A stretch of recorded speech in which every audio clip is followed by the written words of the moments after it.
Hello and welcome. I hope you're safe and well. In today's exciting episode, well, I was trying to finish some jackets by the end of May, but it's the 1st of June, and as you can see, I have cut out the fabric for 5 of them, and I've also cut out the structural layers, both of them, and pinned them together.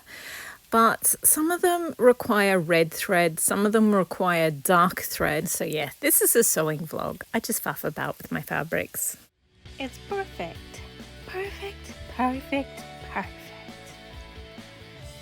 Perfect jacket. So this fabric store Lincraft had a warehouse clearance sale, and some of the fabrics were really cheap. So I got 1 yard of this tablecloth fabric and 1 yard of this other one that's round. And spoiler alert, it's not quite enough of either. So I'm going to have to buy another yard. But I really like them. I love how it's got the little flowers on the squares. So this is what it looks like with red fabric underneath it. And the other half is what it looks like with white under it. I really love the white on white. You can't see the details unless you're quite close, but it just looks so good white on white. Whereas, and this is the round doily looking one. So the white fabric I have is sort of white and silver, so it's a little bit textural, and so I think I much prefer that one than red because it sort of darkens the whiteness of the lace, which is, you buy white lace because you want it to look like white lace. So it is cute on the red. I really like it, and I think I've shown you the teal fabric. Oh yeah, the opposite side kind of looks like fireflies, but I don't know. It seems like a waste of that gorgeous teal fabric. And it does look good under this, but again, it darkens the white of the lace. And it does look good. And I'm just going to put loads of beads over the top anyway, but no. I think that teal fabric is just so pretty by itself. And this is what it looks like on black. It's a lovely look, but it's not what I'm going for. I think I just really like the white on white. Well, technically, it's white lace on white and silver. It gives it a little something else. Anyway, last week, I think I mentioned that I had hung up everything for my September 2024 makes, and I was going to film that. There's still one tweed jacket that isn't on there. It's pink, yellow and beige, and I have to get that one out. I can't remember which box it is.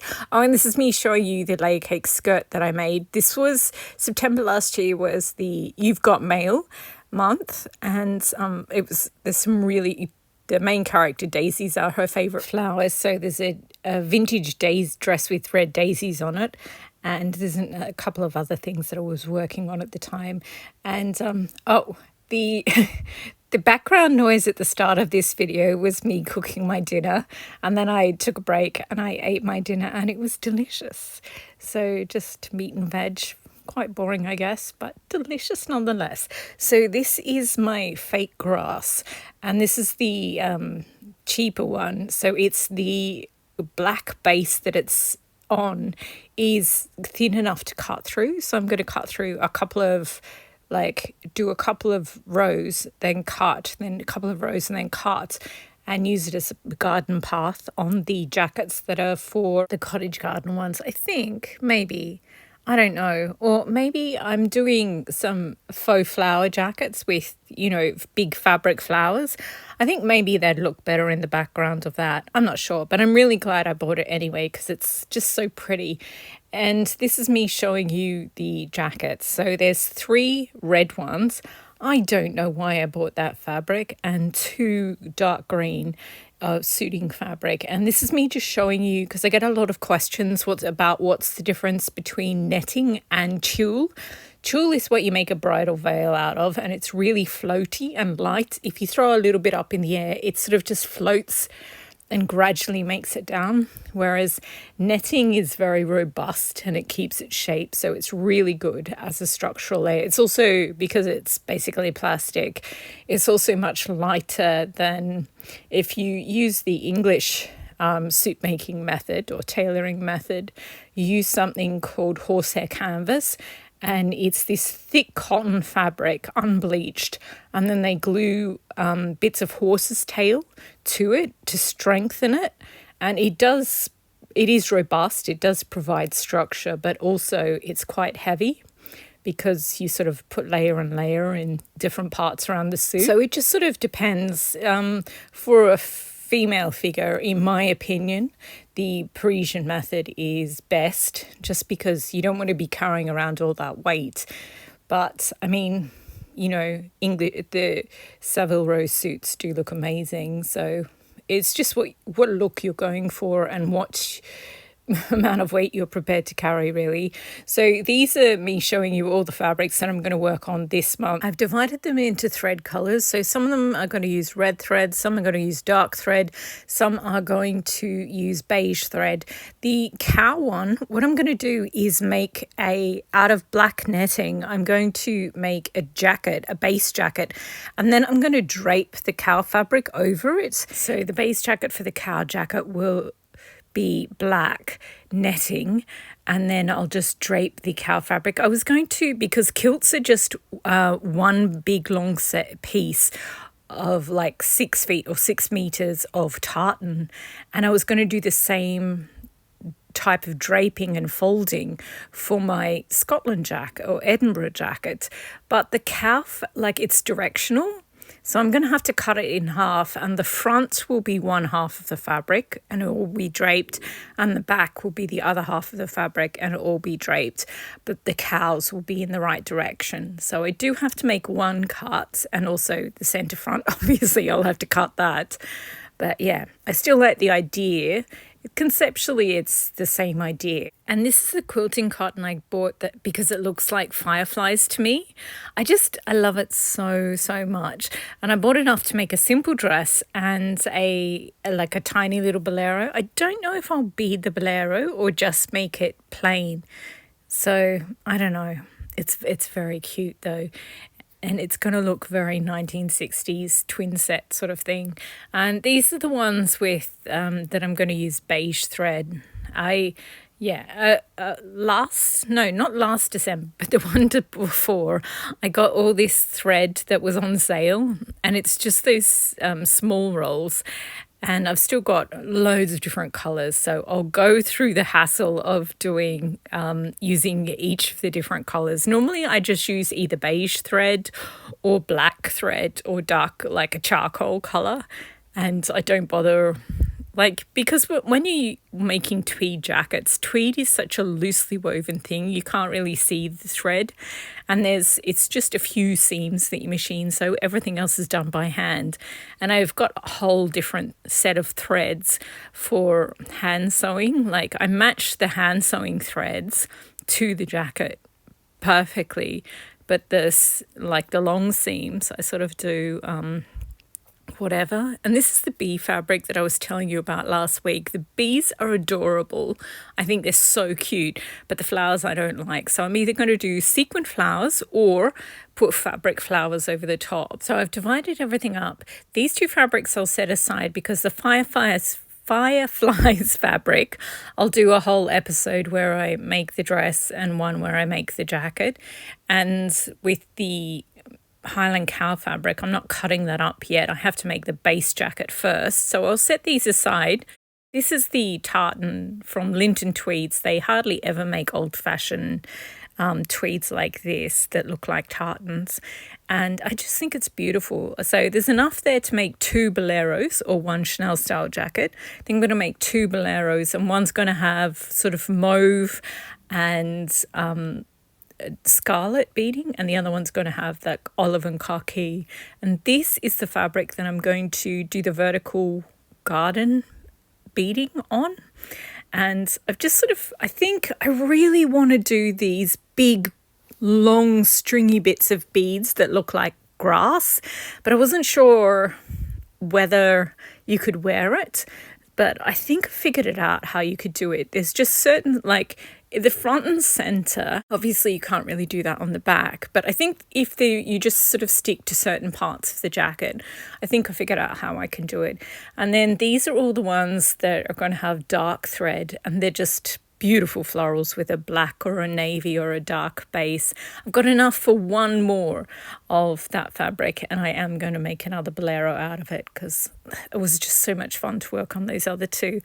These two, I thought I would use red thread for these, but I think I can use the red Gutermann thread to do some other red beading. So I might save that thread. This one here, I think will look good with beige thread anyway. I really like that fuchsia. This is the one where I'm going to do that Lesage bolero with the blue and apricot and big.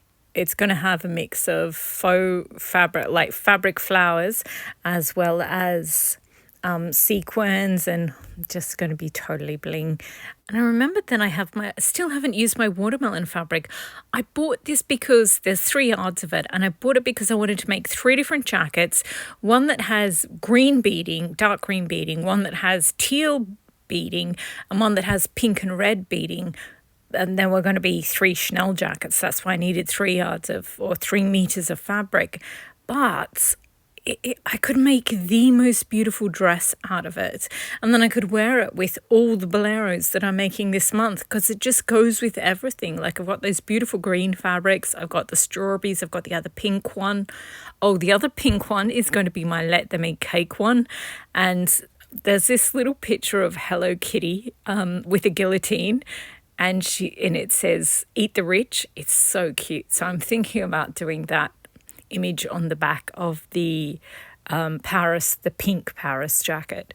But anyway, and this is me deciding that instead of using this green fabric here to make jackets, boleros that I could then bead, I could instead use the green fabric and the watermelon fabric, combine them and make a bigger dress, so it's more like a maxi than a vintage dress. That would be amazing. And normally, like, I don't wear Chanel jackets with dresses because, in my opinion, you sort of have to see the waistband of the dress for it to be flattering. And those Chanel style jackets go down a little bit too low, even though they are cropped. But a bolero, you can see the waist, so it's actually really flattering to wear a... Not that I care about that, but I just think it looks good if you wear a bolero with a vintage style or a longer dress. So yeah, I might do that. I might make a dress out of that watermelon fabric because it's just so pretty, and because otherwise I'll end up with like a gazillion of boleros out of the fabric. Or I suppose I could make a simple dress and a couple of different boleros. Anyway, this is the grey wool fabric, which is absolutely beautiful. And that's going to be the base for the Notre Dame jacket, maybe. And also one of the cottage garden ones that, like, the grey is going to look like a stone path, and it's going to be over beaded. And I'm thinking of doing a hood, because you know how some cottage gardens have those arches and the roses growing over them? So I was thinking, if you did a jacket, like a tiny little bolero jacket with a big hood, and you could do like a ring, a little garland of flowers over the top, and it would look like an arch covered in flowering roses. Maybe, I don't know. I like the idea, but it might look just tacky. I don't know. This is some other quilting cotton fabric that I bought from a sale. It was really reduced, so I just bought 1 yard, but it's so pretty. And I still have those little leaf shaped beads in transparent green, and I think they would be perfect for this. I think blue and green look absolutely adorable together. So yeah, I've got lots of so these are them in their piles. That top tweed is all wrinkly, but the others are fine. I'll start with the beige ones because I've got beige thread in the sewing machine at the moment, and sort of work my way along.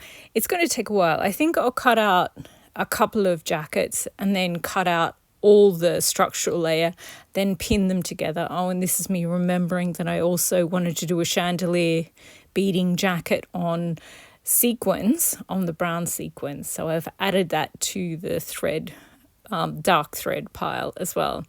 So yeah, and once I've got loads of pins, so hopefully I'll get, a couple of each, and then each episode I'll sew up a few jackets as well. It won't just be staring at flat bits of fabric that have been cut out. Super exciting. So I think that's what I'll be sewing this month. But also, last month was Me Made May, and usually in May I do style and fashion episodes, and I didn't do any this year, so I'm going to do them in June. So if you want any specific topics, let me know. Otherwise, I'll just make videos about stuff I want to make videos about, which, will be fun for me. Anyway, and I really love that layer cake skirt. I think I want to make another layer cake skirt. I love layer cake dresses, and I'm definitely going to make more of them. But this skirt it was a dark horse. I really, really like it. For some reason, I call it the sushi. Like, I made it to use up the sushi fabric, but it's got ladybugs in it, and I'm kind of a little bit obsessed with ladybugs. So it surprises me that I don't call it the ladybug skirt. But like, when you sit down, you can see the fabrics at the bottom. So the sushi is the bit that you can see.